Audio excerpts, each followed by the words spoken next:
আপনারা জানেন আশুলিয়ায় যে 7টা লাশ, আপনি ভাবেন, মানে আপনি চক্ষু বন্ধ করে অসুস্থ হয়ে যাবেন আপনারা আবারও যদি চিন্তা করেন যে আপনার ভাই, আপনার বাবা, আপনার সন্তান, এই 7টা লাশের মধ্যে 6 জন মৃতদেহ ছিল আর একজন জীবিত ছিল, শহীদ সজল।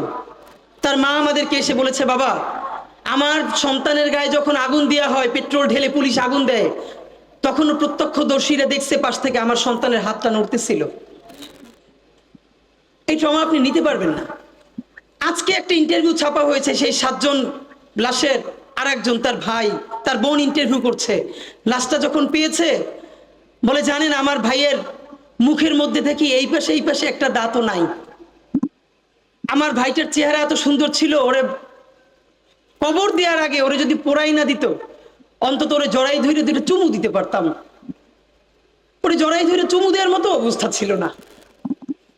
হাসিনা আমাদের সাথে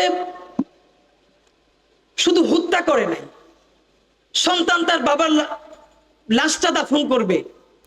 এখনো রায়ের বাজারে আমরা অনেকবার গেছি, 150-র উপরে বেওয়ারিশ লাশ, 1 বছর হয়ে গেছে।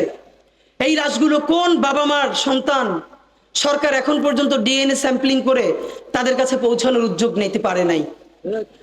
কোন স্ত্রী তার স্বামীর জন্য অপেক্ষা করে আছে, কোন সন্তান বাবার জন্য এখনো পথে বসে আছে, আমরা জানি না সেই বেওয়ারিশ লাশগুলো। জুলাইয়ে কি হয়েছে আল্লাহর কসম, এর 90% গল্প এখন পর্যন্ত বাংলাদেশ জানে না।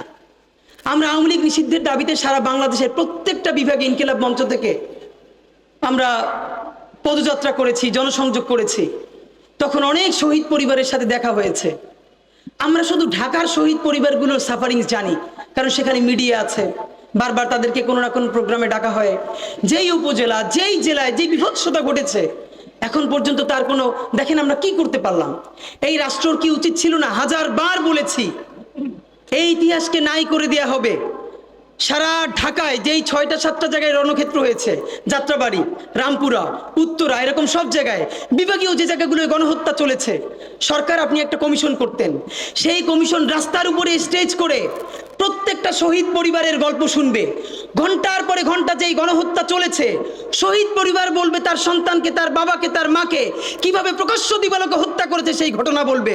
সংসদ টেলিভিশনে তা একদম লাইভ টেলিকাস্ট করা হবে।